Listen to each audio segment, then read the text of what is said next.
The streets of Gangnam were silent beneath the fury of winter. Ice painted the asphalt silver. Snow swallowed every sound except the hum of idling engines trapped in an endless line of steel and glass. Then a car door opened.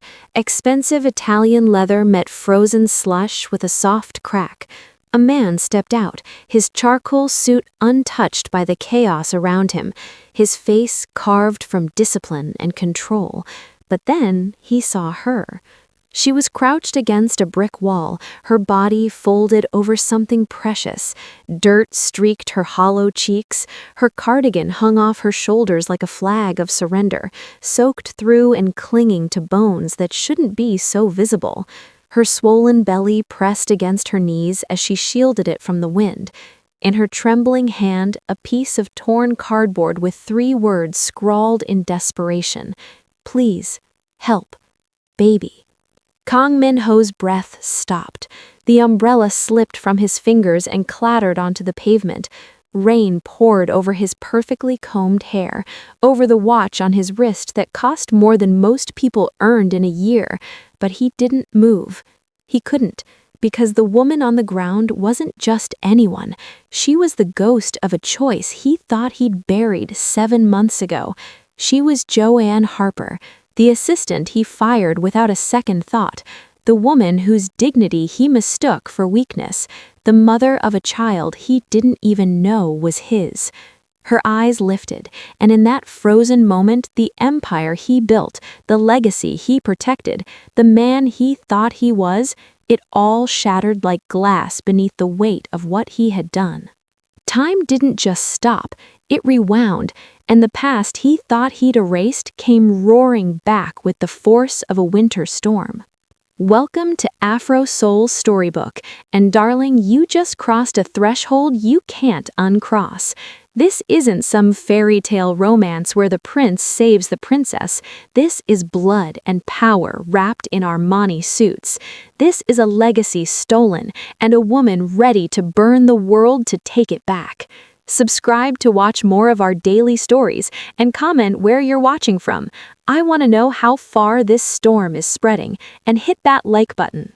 The glass walls of the 63rd floor reflected nothing but winter light and ambition.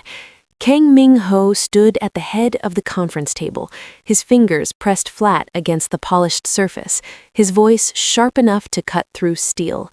Efficiency was not a goal, it was religion, and in his temple there was no room for weakness.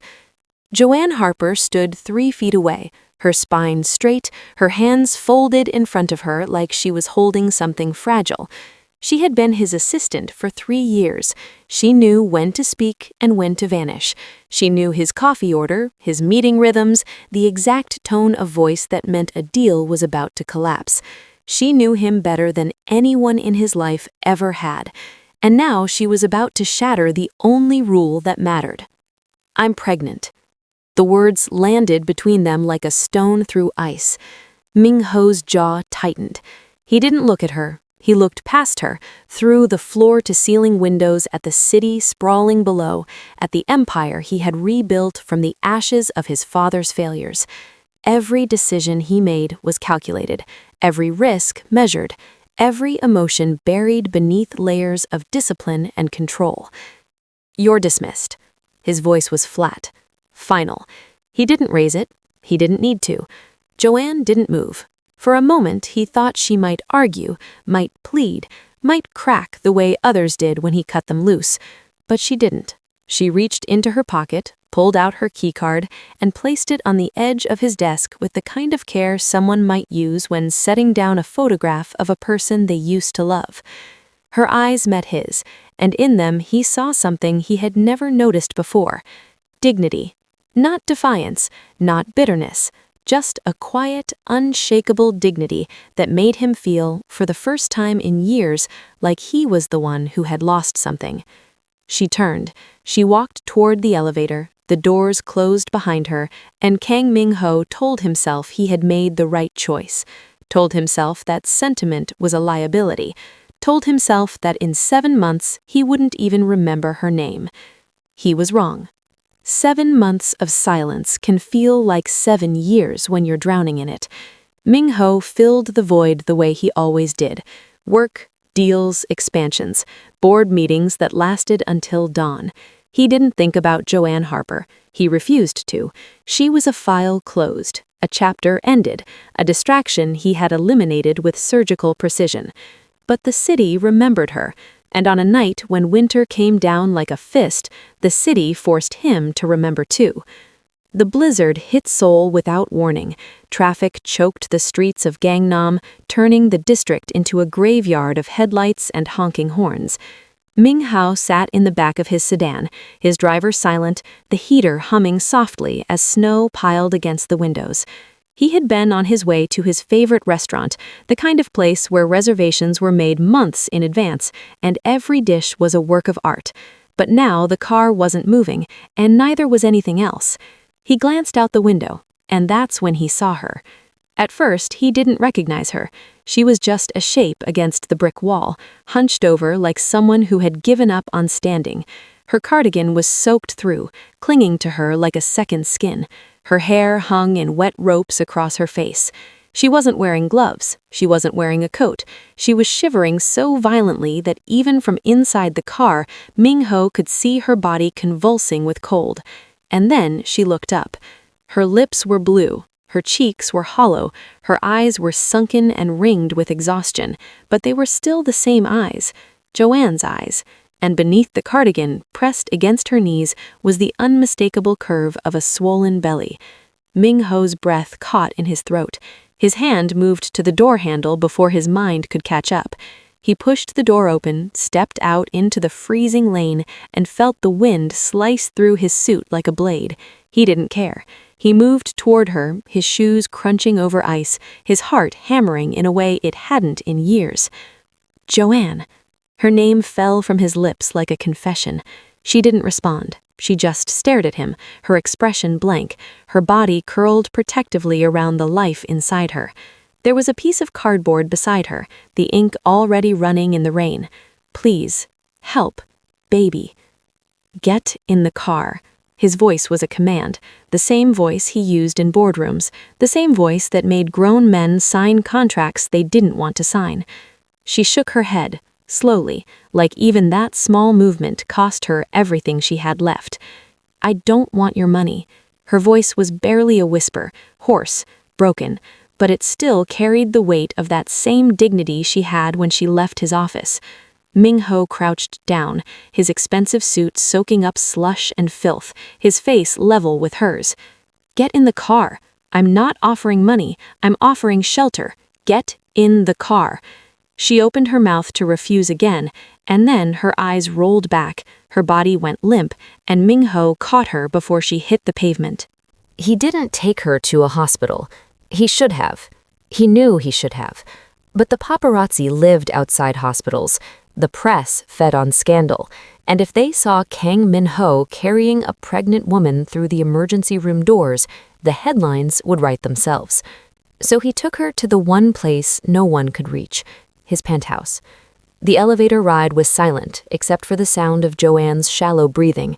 Min-ho held her in his arms, her head resting against his chest, her body so light it terrified him. She had always been elegant, composed, strong.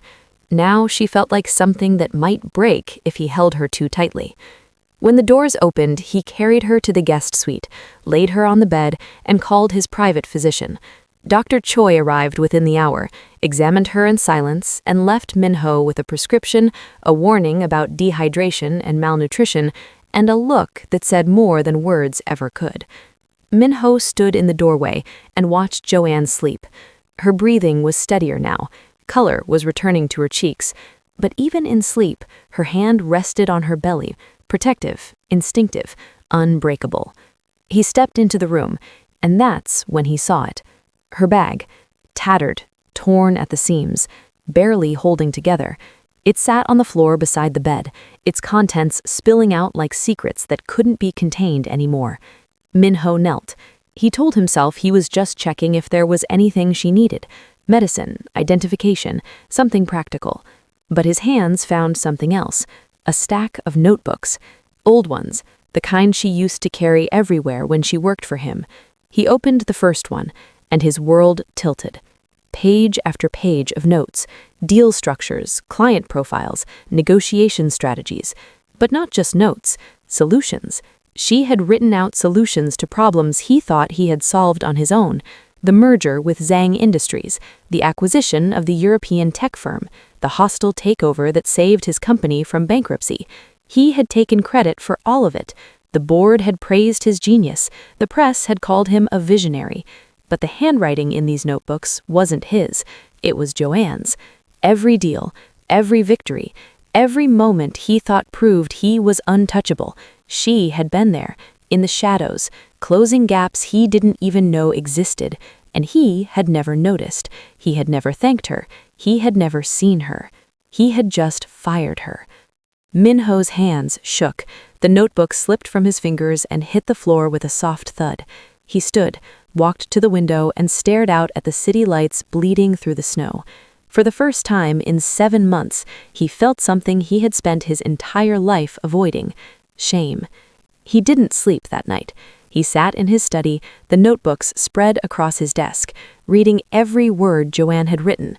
By the time the sun rose, he had memorized the shape of her thoughts, the rhythm of her brilliance, the quiet, unshakable competence that had kept his empire from crumbling while he played the role of king. He didn't hear the door open. He didn't hear the footsteps. He only heard the voice. "You always were good at ignoring what you didn't want to see." Min-ho's head snapped up. His mother stood in the doorway, dressed in a traditional hanbok of deep emerald green, jade jewelry heavy around her neck and wrists. Madame Kang, the woman who had taught him that power was the only currency that mattered, the woman who had rebuilt their family name from scandal and ruin, the woman who had never, not once, told him she loved him. "Mother, is she awake?" Min-ho's jaw tightened. Not yet. Madame Kang stepped into the room, her movements smooth, controlled, predatory. She glanced at the notebooks on the desk, then at her son, and her expression didn't change. It never did. "You brought her here." She was dying in the street. She should have stayed there. The words hit like a slap. Min-ho stood, his hands bracing against the desk. "What did you say?" Madame Kang tilted her head, her eyes cold and calculating. "You think I didn't know. You think I didn't see what was happening. That girl wormed her way into your life, into your bed, and now she's using a bastard child to destroy everything I built. She didn't. She's a stain, Min-ho, a foreign nobody with no family, no name, no value. And if you don't remove her now, the board will remove you." Min-ho's heart pounded. His mother's words were sharp, clinical, efficient, just like he used to be, just like he had been when he fired Joanne in the first place. But now, standing in the wreckage of his own cruelty, those words felt like poison. "She's not a stain. She's awake." The voice came from behind his mother, soft, hoarse. Joanne stood in the hallway, one hand braced against the wall, the other resting on her belly. She looked at Madame Kang with eyes that held no fear, only exhaustion, only truth. "I heard everything." Madame Kang turned, her expression still unmoving, still glacial. "Then you know what you need to do. Leave. Take whatever money he offers. Disappear." Joanne's lips curved into something that wasn't quite a smile. "I don't want his money. I never did." "Then what do you want?" Joanne's eyes shifted to Min-ho, and in that moment he saw the answer she didn't speak. She wanted the man he could have been, the man he should have been, the man he had buried beneath ambition and ice. Madame Kang stepped closer to Joanne, her voice dropping to a whisper sharp enough to draw blood. "If you stay, I will destroy you. I will tell the press you're a liar, a thief, a whore. I will make sure that child is born into a world that spits on its name. Do you understand me?" Joanne didn't flinch. She just looked at the woman who had raised a son to believe people were disposable. And then she looked at Min-ho. "I understand," she said quietly, "but I'm not leaving." Madame Kang's face tightened. For the first time in years, Min-ho saw something crack in his mother's armor. Not regret, not guilt, just the realization that she was losing control. "Then you've made your choice," Madame Kang said. She turned to her son. "And so have you." She walked toward the elevator, the doors closed, and Min-ho was left standing in the silence, staring at the woman he had discarded, the woman who had saved him over and over again, the woman who was still standing even though the world had tried to break her. "Why?" he asked. His voice was raw, broken. Joanne looked at him, and for the first time since he found her in the rain, she let herself cry.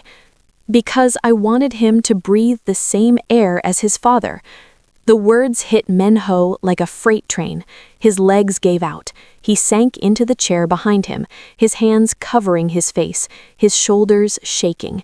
He had spent 7 months believing the child wasn't his, 7 months convincing himself that Joanne was just another mistake, 7 months building walls so high he couldn't see the truth even when it was bleeding on the street in front of him.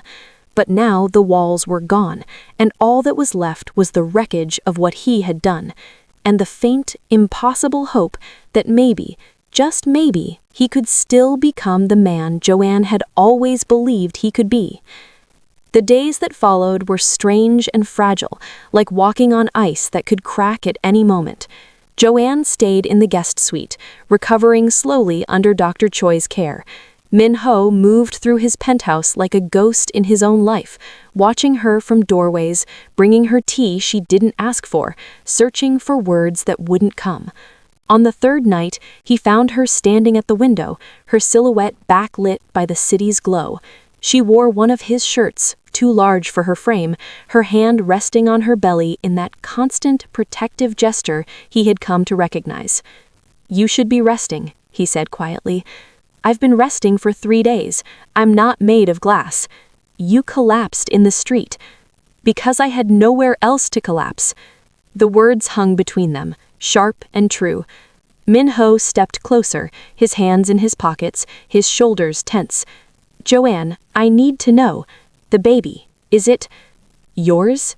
She finally turned, and her eyes held no anger, only exhaustion. "Yes."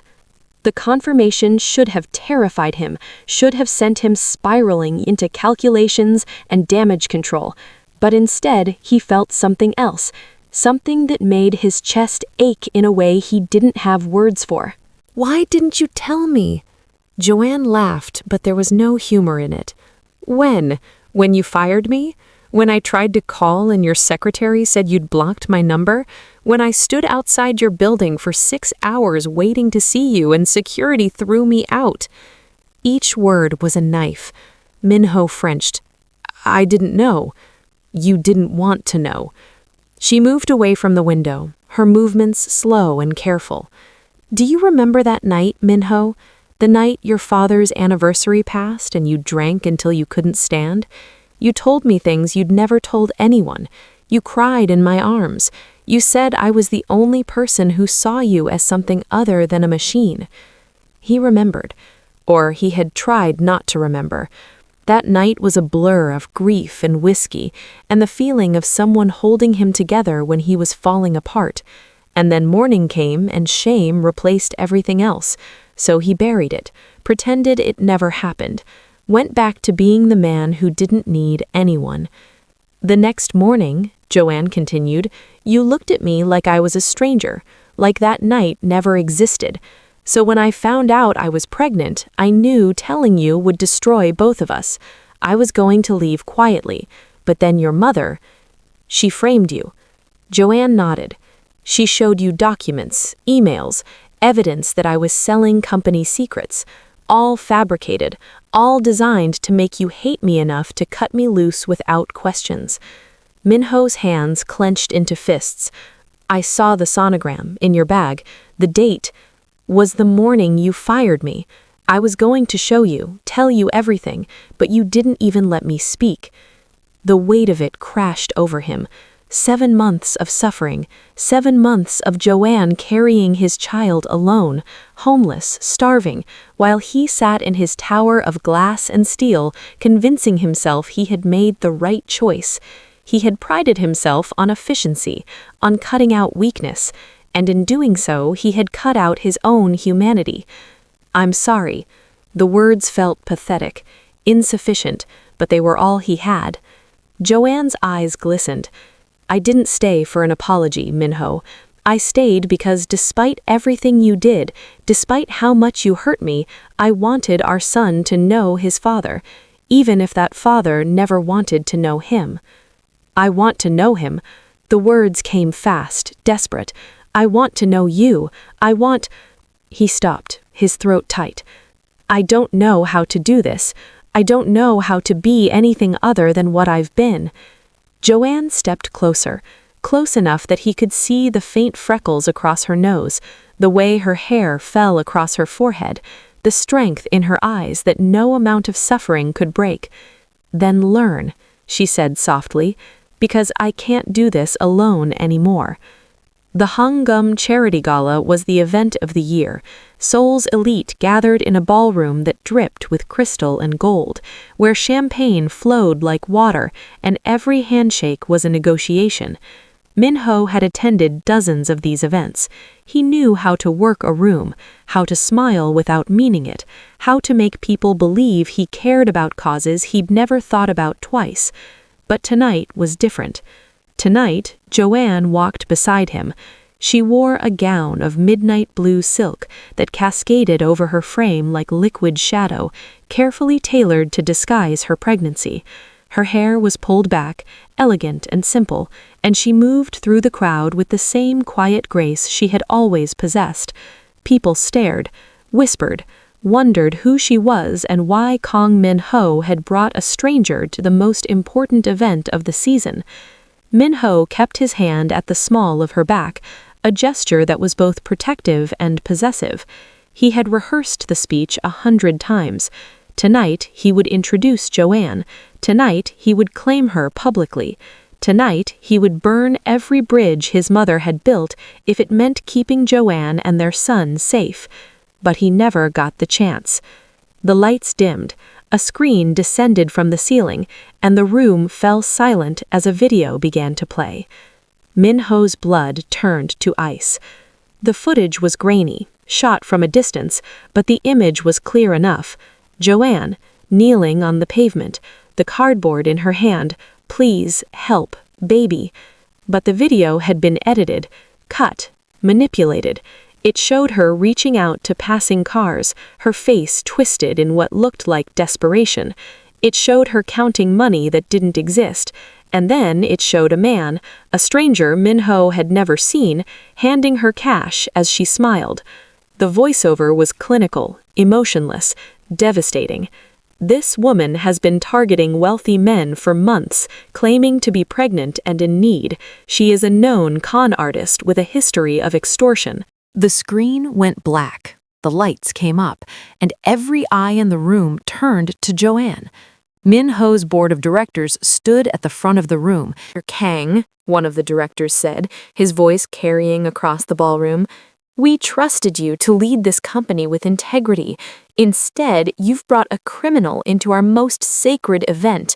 We demand an explanation." The room erupted. Whispers became shouts. Cameras flashed. Joanne stood frozen beside Min-ho, her face pale, her hand instinctively moving to her belly. Min-ho stepped forward, his voice cutting through the chaos like a blade. "That video is a lie." "Then prove it," another director challenged, "or step down." Before Min-ho could respond, Joanne gasped. Her hand clutched his arm, her fingers digging into his sleeve. Her face twisted in pain. "Min-ho!" Her knees buckled. He caught her, his arms wrapping around her as she doubled over, her breathing shallow and rapid. The gown that had hidden her pregnancy now clung to her body, and there was no hiding the truth anymore. "She's in labor!" someone shouted.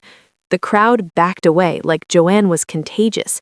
The board members stood rigid, waiting, watching, ready to document Min-ho's fall.